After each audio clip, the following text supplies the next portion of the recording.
Visit a store today.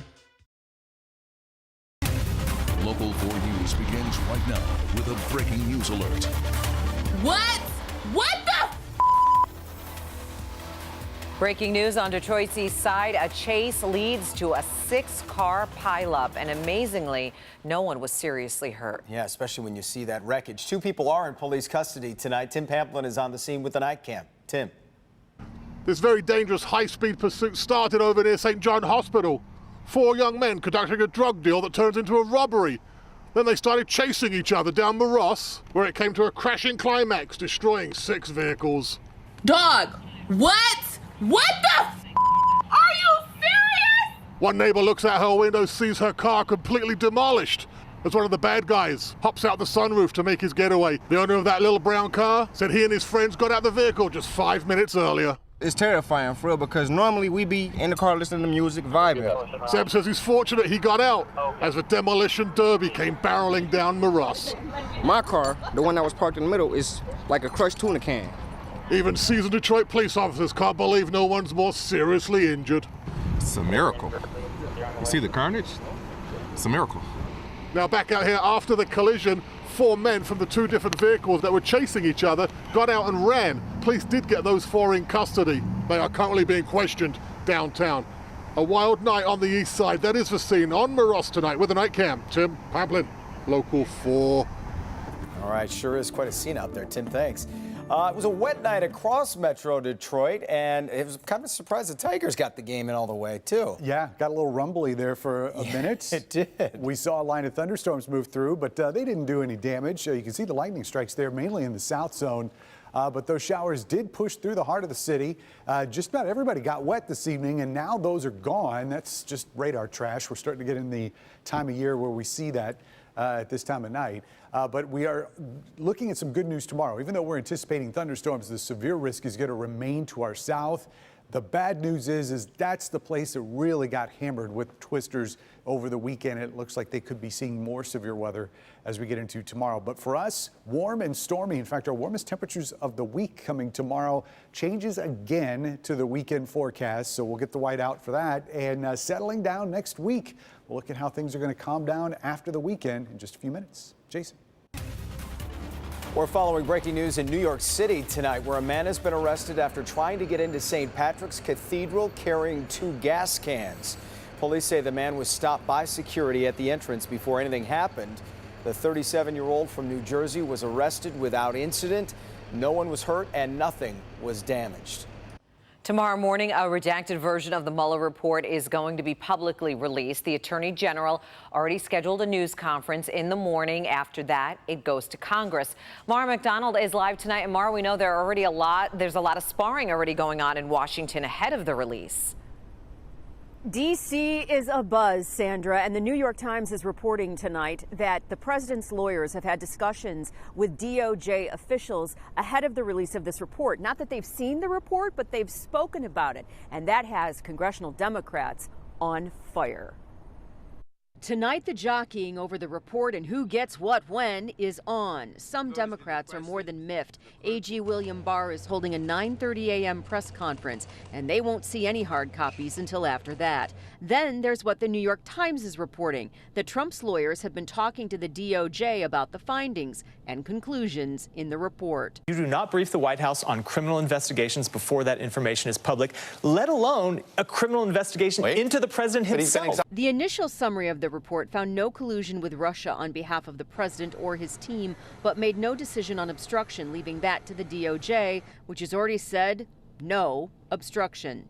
We're going to read the Mueller report like everyone else is going to read the Mueller report. The release of the report in the morning certainly won't be the end of the issue either. Congressional Democrats say they will fight to see the entire report minus any redactions. What would be redacted? Info that could compromise ongoing investigations, intelligence sources, among other reasons. Back here live. So here's what goes down tomorrow morning. 9:30 a.m. you have the AG's press conference. Almost immediately following that, probably close to 11 o'clock, Congress gets a copy of the redacted report. And almost immediately following that, it's all going up online, which means we will have it. We'll have it up for you on clickondetroit.com. And what the Washington Post is reporting tonight is that the Mueller report is, quote, lightly redacted. We're live downtown tonight. I'm Mara McDonald. Back to you. All right. Thank you, Mara. Macomb County Prosecutor Eric Smith under investigation by state police tonight. Detectives served a search warrant on his office this morning. Tonight, we have new information about the forfeiture accounts the prosecutor himself managed without oversight until last year. Let's get right to Rod Maloney, who's been poring over the numbers tonight. And Rod, what did you uncover? Well, I uncovered what's called a spreadsheet, Jason. And here's the thing. We're looking at the whole point here is the concern over what the money was spent for, and how. And so what they've done is they built this spreadsheet. It's about 50 pages long.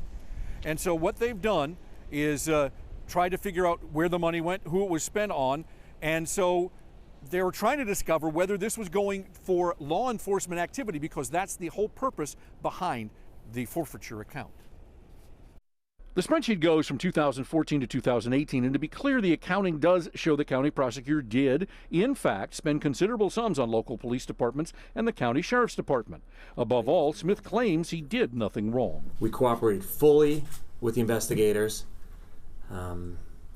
as I've repeatedly stated I would. But we found in this accounting large sums spent on things that are not obvious police activities. We'll start with nearly $2,000 spent on 2 refrigerators and equipment at ABC Warehouse. Nearly $20,000 of checks written to AT&T. Another $8,000 on DirecTV. The prosecutor's office appears well hydrated based on checks written to both Culligan and Purified Water to Go, just over $10,000. And then there are more than $7,000 for retirement and Christmas parties at the Fernhill Country Club. At least that's what the notations on the check say. And then there is how the money was spent. The spreadsheet says there were $83,514 spent with American Express, but many of those charges were with Eric Smith's secretary's Amex card. Her name is Lori Adelia, and her name later appears on more than 100 checks to the tune of more than $63,000. She reportedly would use her own credit cards for the charges, and then the prosecutor would then reimburse her from the forfeiture accounts. The notations on the checks are for things like reimbursement for supplies, lunches, and equipment, and no more specific information is provided. Now, I'm told that this work product here was all part of what ended up being a forensic audit that was ordered by the county commission. And in so doing, the police department, the Michigan State Police, came in about a week ago and said, you know what, you're doing a forensic audit, but we're going to take that over. And so everybody who is listed in this spreadsheet can expect to hear from the Michigan State Police as they conduct that investigation. Reporting live, Rod Maloney, Local 4. Yeah, you can bet on that. A lot of questions about a lot of expenditures there. All right, Rod, thanks. Drivers headed downtown from northern Oakland County, you'll want to give yourself a little extra time tomorrow morning. This afternoon, a semi-truck hit the guardrail. This was on the southbound side right near Maple. Crews are going to be repairing the guardrail in the morning, so only one southbound lane will be open at Rochester Road. All the lanes, though, expected to reopen by 6 in the morning. Former State Trooper Mark Bessner is spending his first night in jail after a jury finds him guilty in the death of 16-year-old Damon Grimes. Guilty of the lesser offense of count 2, involuntary manslaughter. The verdict was read nearly 2 years after Grimes was killed while riding an ATV. The teenager died after Bessner tased him during a chase on Detroit's east side. Bessner was charged with second-degree murder, but as you heard, was found guilty of the lesser charge of involuntary manslaughter. He'll be sentenced next month. Newly released surveillance video shows a gas station clerk here in an intense fight with a would-be shoplifter trying to steal a candy bar. Mohammed Al-Hashami was stabbed several times during this fight here. Health officials say he lost so much blood he could have died. The man behind the stabbing is now facing numerous charges, including attempted murder. 3 new cases of measles have been confirmed in Metro Detroit. That brings the total number of cases to 43 in Michigan since March 13th.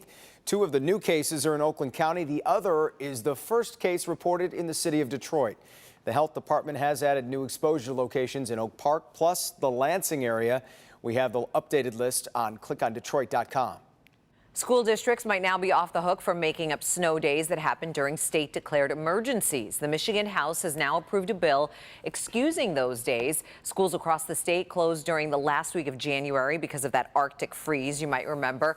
Districts right now get 6 snow days, and they can request a waiver for up to 3 more. Lawmakers say our winter weather has been so extreme, the laws should be a bit looser. The bill goes to the Senate coming up next. And suddenly kids everywhere are interested in what's going on at Exactly, suddenly, right? Still to come, it's an $18 billion industry, but do you know what's in your water? Coming up new tonight, the dangerous chemical that was found in some popular brands of bottled water. And he stole from kids and caused thousands of dollars in damages. The video showing this naked burglar targeting little leaguers. But first, she spent 38 years right here at Local 4, and now she's working in the world of fashion. It's like learning to ride a bicycle. Catching up with Carmen next. They're the simple things you should be doing to your vehicle right now that could save you a lot of money on repair bills down the road. Help Me Hank tomorrow starting at 6 a.m. Carmen Harlan using her retirement to pursue her passion, and one of her projects celebrates her love of fashion. Yeah, the Carmen Harlan collection held a special event at Eastern Market today to show off its latest pieces. We caught up with Carmen, who shared with us how much she enjoys working side by side with her daughter Jessica. Well, this is a trunk show featuring our new spring 2019 spring-summer line. In fact, we are coming up on our first anniversary, and so I'm just thrilled about that. And as I said, the new line is totally different. It's fresh, it's clean. I am Carmen's daughter. I have been helping her with the line for almost a year now. My husband said, you know, that blouse looks so good on you, you really should make it. And you know, you take an idea like that and you can either put it away and save it for a rainy day, or you can run with it. And I decided to run with it. And the rest is history. I'm roped in and I love it. I love working with her. It's a great experience, and we are both able to really take charge of a passion that both of us have always had. You know, what carries you through is the belief that you have something that you believe in, that you're proud of. And I was just watching the models, you know, bring the clothes to life, the blouses to life. I was so proud. And I told Jessica, I said, you know what, I hope you're pleased because they're fabulous. My life is not that much different, except that I don't have the built-in timelines. I'm still a news junkie. Detroiters are not afraid of working hard, which is probably why I'm doing what I'm doing. And because, you know, it gives us purpose and it gives us strength, and I think it says a lot about our character. So for this design to come out of Detroit and, you know, a collaboration between Detroit and New York is a perfect fit.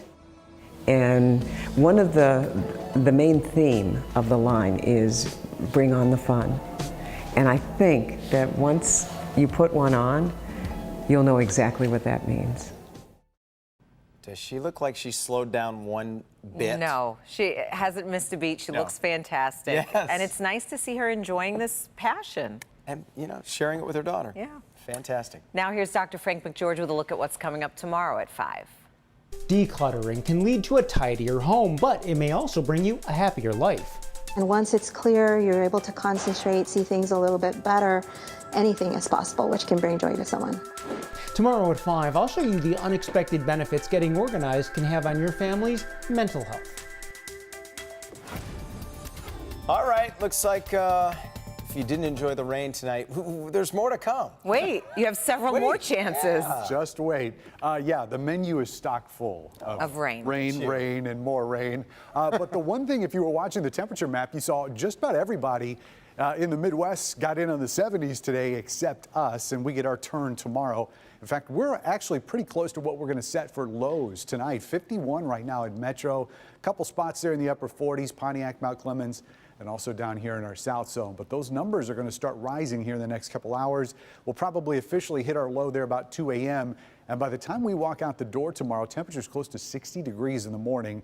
And at least to start, we're looking at dry conditions. So the morning drive, not going to be a problem weather-wise. Once we get a little bit past 9 o'clock, that's when we could be seeing our first round of showers and thunderstorms. In fact, we've got a little bit of a dry slot right now. That stuff over top of Detroit right now is just false echoes. You can see that there is a line, or at least a broken area of showers and thunderstorms hanging out there in the northern part of Illinois. So again, we've got 2 shots tomorrow, and we'll time it out for you. The first of which is coming after the morning commute. We'll call it 9 a.m. or so. Just a chance. This is the lower of the 2 chances tomorrow.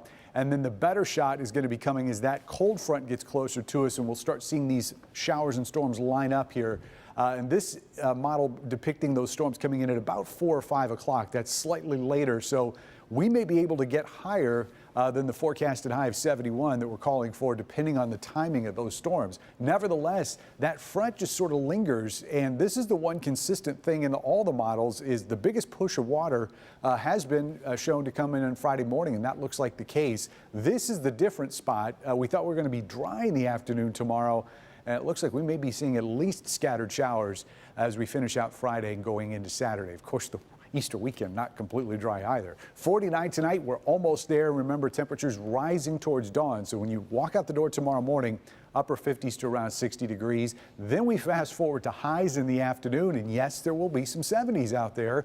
Again, we're calling it 71 here officially. The 275 corridor should have no problem getting to the low 70s, and also the northern part of our south zone. A lot of mid and upper 60s. That's still above average for this time of year, and a lot warmer than we were at today.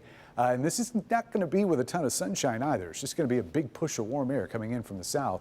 North zone highs tomorrow, some 70s, even up into Sanilac County, which is usually the caboose on the temperature train there. But 51 is where we're going on Friday, so it's right back down below average. We will get back above normal for Easter Sunday. The best shot of rain is coming Saturday. It does look like most of Sunday is going to be dry with just an early sprinkle, but man, that weekend forecast has changed a lot. So many times. When you try to be specific, of course, with the holidays, you get what you get, but we'll watch it. We'll be inside eating anyway. That's right. Thanks, Ben. They survived after being stranded in a crocodile-infested swamp. What they did to finally get help 26 hours later. But first, he was wearing nothing more than a hat and a towel. What this naked burglar did that caused thousands of dollars in damages.